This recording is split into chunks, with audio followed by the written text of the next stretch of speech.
शहतूत की शाख पर बैठा कोई बुनता है रेशम के धागे, अपनी ही सांसों का कैदी। रेशम का ये शायर एक दिन अपने ही धागों में घुटकर मर जाएगा। दोस्तों, गुलजार की ये पंक्तियां हमें उस कीड़े की याद दिलाती हैं जो शहतूत के पेड़ पर बैठा कोकून बनाने की जद्दोजहद में लगा हुआ था, इस बात से अनजान कि एक रोज उसके कोकून का धागा बनाकर और उस धागे से बने रूमाल को हिलाते हुए हीरोइन गाना गाएगी कि रेशम का रूमाल गले में डालकर तू आ जाना दिलदार मेरे। इस गाने ने सालों तक रेडियो और टीवी पर खूब धूम मचाई, जबकि उस कीड़े की खुद की जिंदगी महज 4-5 दिन की थी, लेकिन ये जाते जाते पूरी दुनिया को एक धागे में पिरो गया। तो आखिर कैसे इसके धागे से इतना वैल्यूएबल और पॉपुलर फैब्रिक तैयार हुआ, जिसने दुनिया के लिए एक ऐसे रास्ते की खोज कर दी जहां से बड़ी बड़ी सभ्यता अगले कई 100 सालों तक व्यापार करती रही। इसने 1 सदी तक पूरी दुनिया पर अपना दबदबा कायम रखा। इस एक धागे के लिए लोगों ने कारीगरों के हाथ काट दिए। जिस देश ने हमें गुलाम बनाया हुआ था, इस धागे ने उसे ही अपना गुलाम बना लिया और आज भी ये बड़े बड़े फैशन डिजाइनर्स की आंख का तारा बना हुआ है। आखिर क्या है इस कीड़े और इसके धागे की कहानी, जिसके जादू से अंग्रेज भी नहीं बच पाए, और कैसे इसने पूरी दुनिया को जोड़ दिया? इसे जानने के लिए हमें कई सदियों पीछे चलना होगा। तो दरअसल बात 2700 BC की है। उस वक्त चीन की एक रानी हुआ करती थी जिसका नाम था लीजू। वो एक रोज शहतूत के पेड़ के नीचे बैठी चाय पी रही थी, तभी एक चीज उसके ऊपर से आकर उनके प्याले में गिरती है, और जब रानी ने उसे बाहर निकालने की कोशिश की तो एक पतला सा धागा उनकी उंगली में लिपटता चला गया। एक्चुअली वो धागा सिल्क वॉर्म के कोकून से निकल रहा था, जिसके रेशे चाय में गिरने की वजह से नर्म हो गए थे। जब लीजू ने अपने चाय के कप से कोकून उठाया तो धागे का सिरा ढीला हो गया और कोकून खुलने लगा। लीजू ने देखा कि कोकून रेशम की एक लंबे धागे से बना है। ये देखने में बेहद चमकदार था। इसे देखकर उसके मन में एक जबरदस्त आइडिया आता है, और वो आइडिया था इस महीन धागे से कपड़े बनाने का। जी हाँ, इसके बाद महारानी लीजू ने अपने पति येलो सम्राट हुआंगडी से ये बात की और शहतूत के पेड़ों का एक बाग गिफ्ट में देने के लिए राजी किया, जहां वो उन कीड़ों को पाल सकती थी जिनसे ये कोकून बनते थे। फिर सम्राट ने इस खोज पर काम करना शुरू किया और यहाँ से शुरुआत हुई रेशम की। अब ये कहानी कितनी सच है इसका तो कुछ अता पता नहीं, लेकिन रेशम की शुरुआत चीन में ही हुई थी, ये बात पक्की है। चीन के कई प्रांतों में हुई खुदाई के दौरान सबसे पुराने रेशम के अवशेष मिलते हैं, जो ईसा से 3630 साल पहले के हैं, यानी आज से लगभग 500,000 साल पहले की बात है, जब शायद छोटे बच्चों को रेशम में लपेटकर दफनाया जाता था। उस वक्त रेशम पहनने का अधिकार महज राजा परिवार को ही था। जी हाँ, कई पुराने सोर्सेज इस बारे में लिखते हैं कि कैसे सम्राट अपने शाही महल में सफेद रेशम और रात में पीला रेशम पहनते थे। हालांकि रेशम की सर्च के सैकड़ों सालों बाद किंग राजवंश के समय इस नियम में थोड़ी ढील दी गई और देखते ही देखते रेशम हर घर तक पहुंच गया। सिर्फ लोअर क्लास को छोड़कर वो तब भी कपास ही पहनते थे। आगे चलकर रेशम कीट को पालतू बनाने और रेशों से रेशम के धागे का प्रोडक्शन करने के तरीके डेवलप किए गए। इस प्रोसेस को चीन ने 2000 से ज्यादा सालों तक दुनिया के बाकी हिस्सों से छिपा कर रखा, जिससे रेशम पर चीन का एकाधिकार बन गया। इस एकाधिकार के कारण रेशमी कपड़े का अट्रैक्टिव बिजनेस शुरू हुआ। रेशम काफी चमकदार था और हल्का भी, इसलिए हर कोई उसे खरीदना चाहता था। इसी चाहत के चलते रेशम ने मिस्र तक का सफर तय किया। चीन के बाद मिस्र में रेशम के अवशेष मिलते हैं जो ईसा से 1000 साल पहले के हैं। हालांकि वहां रेशम का प्रोडक्शन नहीं होता था। रीजन वही था कि चीन ने इसकी प्रोडक्शन प्रोसेस को छिपा कर रखा हुआ था। इसका रिजल्ट ये निकला कि मिस्र में रेशम खरीदने वालों की होड़ मच गई। आखिर में मिस्र सम्राट टिबेरियस को रेशम पहनने पर रोक लगानी पड़ी, क्योंकि रेशम काफी महंगा था और इसे खरीदने के चक्कर में मिस्र का सारा सोना देश से बाहर जा रहा था। असल में रेशम के रूप में चीन को सोने की खदान मिली थी, जो बाद में साउथ कोरिया के हाथ लग गई। उसने रेशम बनाने की तकनीक सीख ली थी और जल्द ही ये तकनीक भारत तक पहुंच गई। कहा जाता है कि लगभग 400 BC में एक चीनी राजकुमारी जो भारत में एक राजकुमार से शादी करने जा रही थी, उसने अपने हेड ड्रेस में कुछ शहतूत के बीज और रेशम कीट के अंडों की तस्करी की थी, जिसके बाद यहाँ भी रेशम का प्रोडक्शन शुरू हो गया। बेशक से इसकी शुरुआत चीन में ही हुई थी, लेकिन भारत के कारीगरों ने इसे अपने तरीके से बनाया और इसे बनाने के लिए जिस तकनीक का यूज किया गया वो बड़ी लाजवाब थी। दुनिया भर में भारत का रेशम पॉपुलर था, जिसे मखमल के नाम से जाना जाता था। एक टाइम पर तो ब्रिटेन भी भारतीय रेशम का दीवाना हुआ करता था। वहां के हर घर में सोफे से लेकर पर्दे तक इसी रेशम के बने होते थे। लेकिन औद्योगिक क्रांति के दौरान जब मशीनें आई तो कारीगरों के हाथ काटे जाने लगे, ताकि कोई भी हाथ से रेशम न बना सके, क्योंकि हाथ से रेशम बनाने में ज्यादा वक्त लगता था और अंग्रेज ज्यादा मुनाफा कमाना चाहते थे, और इसके लिए जरूरी था ज्यादा प्रोडक्शन, जो मशीनों से ही पॉसिबल था। खैर, भारत के बाद ये टेक्निक जापान पहुंची, फिर धीरे धीरे अरब देशों में भी रेशम निकाला जाने लगा। अब इस रेशम की फिराक में यूरोप भी था। दैट मीन्स ये चीन से भारत, फिर वहां से फारस और फिर अरब से होता हुआ यूरोप तक पहुंचा, जिससे एक रूट तैयार हुआ जिसे सिल्क रूट कहा गया है। ये रूट ईस्ट को वेस्ट से कनेक्ट करता है। इसमें सी और लैंड रूट दोनों आते हैं, जो ईस्ट एशिया और साउथ ईस्ट एशिया को south Asia, Persia Asia, Arabian peninsula, east Africa और साउदर्न यूरोप से कनेक्ट करता है। इस सिल्क रूट में कई एंशिएंट सिटीज लोकेटेड थी, जो यहाँ हो रहे ट्रेड की वजह से काफी प्रॉस्पेरिटी थी। इसमें सबसे इंपॉर्टेंट थी आज के उज्बेकिस्तान में स्थित समरकंद और बुखारा। हालांकि एशिया और यूरोप में व्यापार पहले भी होता था, लेकिन सिल्क रूट की शुरुआत ईसा से 200 साल पहले हुई। तब चीन में हान राजवंश का शासन था। यहाँ के सम्राट ने अपने राज्य का विस्तार किया और मध्य एशिया तक पहुंच बनाने में सक्सेसफुल रहा, जिसके बाद चीन और मध्य एशिया के बीच पॉपुलर ट्रेड शुरू होता है। पहले रेशम का कारवां सिर्फ चीन साम्राज्य के उत्तरी छोर से पश्चिम की ओर जाता था, लेकिन फिर मध्य एशिया के कबीलों से कांटेक्ट हुआ और धीरे धीरे ये रूट चीन, मध्य एशिया, उत्तर भारत, आज के ईरान, इराक और सीरिया से होता हुआ रोम तक पहुंच गया। चीन के जियान प्रांत में सिल्क का पहला पड़ाव हुआ करता था दोस्तों। फिर यहाँ से आगे बढ़ते हुए व्यापारी समरकंद तक पहुंचते। समरकंद तो सेंट्रल एशिया की one of the largest cities में से एक था। इसे 1365 एडी में तैमूर ने अपना कैपिटल भी बनाया था। अब इसकी इंपॉर्टेंस के चलते ही 1494 एडी और 1512 एडी के बीच बाबर ने इसे कैप्चर करने की भी कोशिश की, लेकिन वो इसे ब्रीफली ही कंट्रोल कर पाए।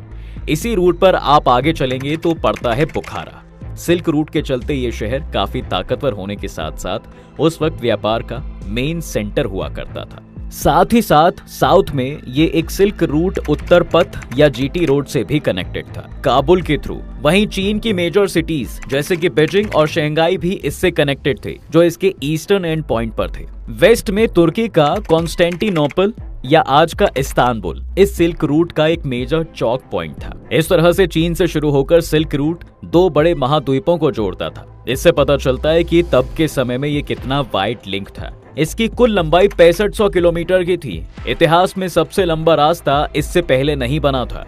हालांकि इस रूट पर महज रेशम का व्यापार नहीं होता था, बल्कि इससे जुड़े सभी लोग अपने अपने प्रोडक्ट्स का व्यापार करते थे। आगे चलकर सिल्क रूट तकनीक के आदान प्रदान में भी काम आया और इसने यूरोप और एशिया के इतिहास में एक इम्पॉर्टेंट रोल प्ले किया। फॉर एग्जाम्पल गन पाउडर, जो सिल्क रूट से ही यूरोप पहुंचता था, जिसके दम पर यूरोप एक बड़ी ताकत बनकर उभरा।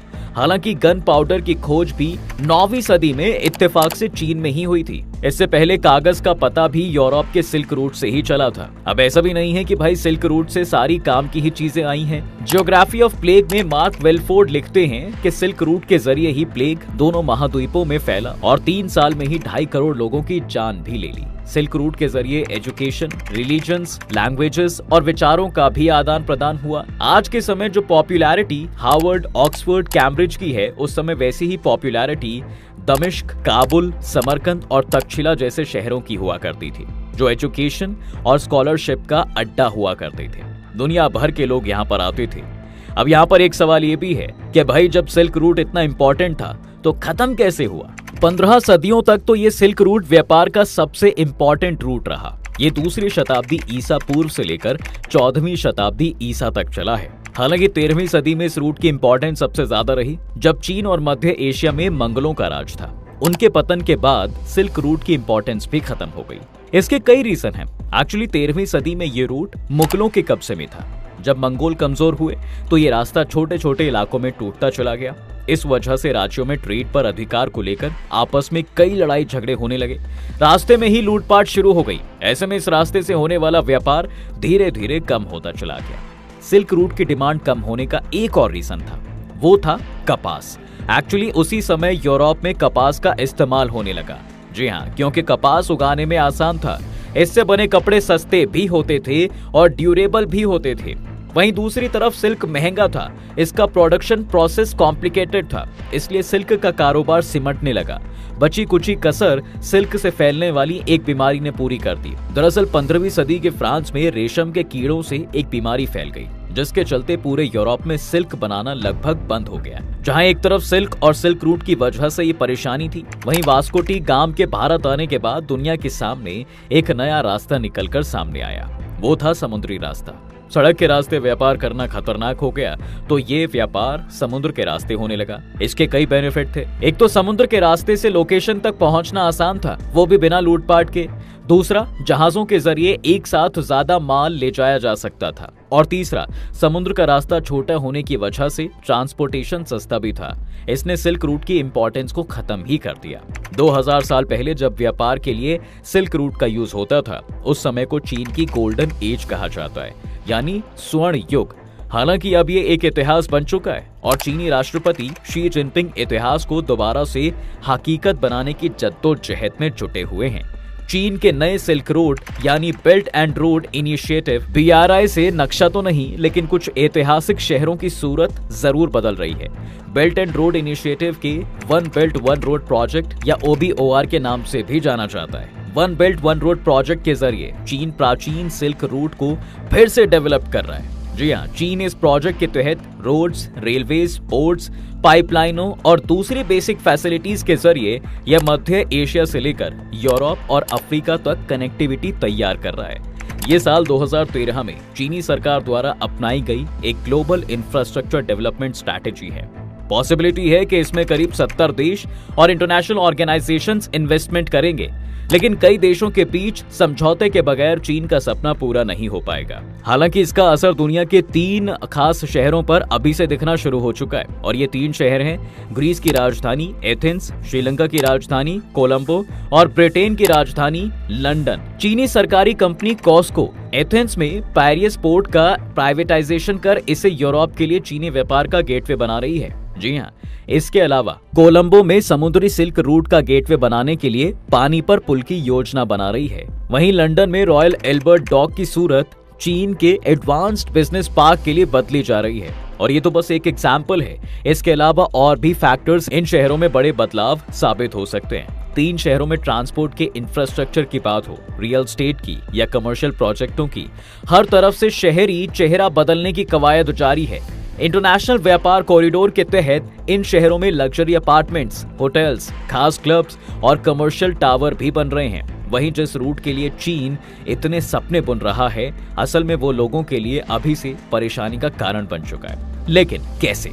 दरअसल नए सिल्क रूट के प्रोजेक्ट्स से इन शहरों में रहने वाली कम्युनिटी खतरे में आ गई है। मसलन एथेंस और लंदन में चीनी इन्वेस्टमेंट के चलते किराए की कीमतें बेतहाशा बढ़ना शुरू हो गई हैं। यहाँ के लोकल लोग अपने घरों में अनसेफ महसूस करने लग गए हैं। वहीं पेरिस बेशक इंडस्ट्रीज का गढ़ बन रहा है, लेकिन वहां रहने के लिए अच्छी जगह तक नहीं है। लोकल पीपल और साइंटिस्ट के अकॉर्डिंग आगे आने वाले टाइम में उद्योगों का कचरा उनका जीवन बदहाल कर देगा। वहीं कोलंबो में मिडिल और लो इनकम वाली आबादी के लिए किराए कीमतें बढ़ने का खतरा तो है ही, साथ ही इस प्रोजेक्ट के चलते रेत के खनन से पोर्ट सिटी की मरीन लाइंस और फिशरीज प्रोडक्शन के अफेक्टेड होने के जोखिम भी हैं। जबकि एक बड़ी आबादी इसी पर डिपेंड है। कैम्ब्रिज यूनिवर्सिटी के रिसर्चर एलिया एपिस्टोलुपोलू के अकॉर्डिंग कोलंबो और एथेंस में लेबर ऑर्गेनाइजेशंस और वर्कर्स के राइट्स छिन रहे हैं। इन शहरों में जमीन से जुड़े ऑर्गेनाइजेशंस के विरोध को बाहरी पुलिस के जरिए बलपूर्वक कुचल दिया गया। इन संगठनों की यहाँ पर कोई सुनवाई नहीं हुई। अब यहाँ फॉरेन इन्वेस्टमेंट शहरों को आकार देने में लगा है। कुछ हिस्सों पर तो चीन का सीधा कब्जा है, तो कुछ मामलों में फॉरेन इन्वेस्टमेंट को इनकरेज किया जा रहा है।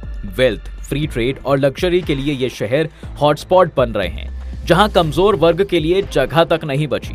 दैट मीन सिर्फ चीन ही नहीं, इन देशों की सरकार भी शहरों की बदली सूरत के लिए बराबर की जिम्मेदार है भाई। कोलंबो इस बात पर इतरा रहा है कि वो नया दुबई बनने जा रहा है, तो पेरिस का गरीब इलाका डैपिड सोना और लंदन के डॉकलैंड्स को भी अमीर शहर बनने पर गुमान है। BRI के चलते सारा खेल प्राइवेट प्रॉफिट्स का हो चुका है। लोकल कैरेक्टर गायब हैं और इन शहरों की ऐतिहासिक विरासत बर्बाद हो रही है। कहीं कहीं एक बार फिर सिल्क रूट दुनिया को कनेक्टिविटी के साथ साथ प्रॉब्लम्स भी गिफ्ट में देगा। प्राचीन समय में दुनिया भर में इस कनेक्टिविटी की शुरुआत भले ही रेशम के एक कीड़े ने की थी, लेकिन तब भी इसके पीछे चीन की महत्वाकांक्षा थी और आज भी है। दोस्तों, नए सिल्क रूट को लेकर आपका क्या कहना है? कमेंट करें, वीडियो को लाइक, शेयर और सब्सक्राइब करना चैनल को बिल्कुल ना भूलें।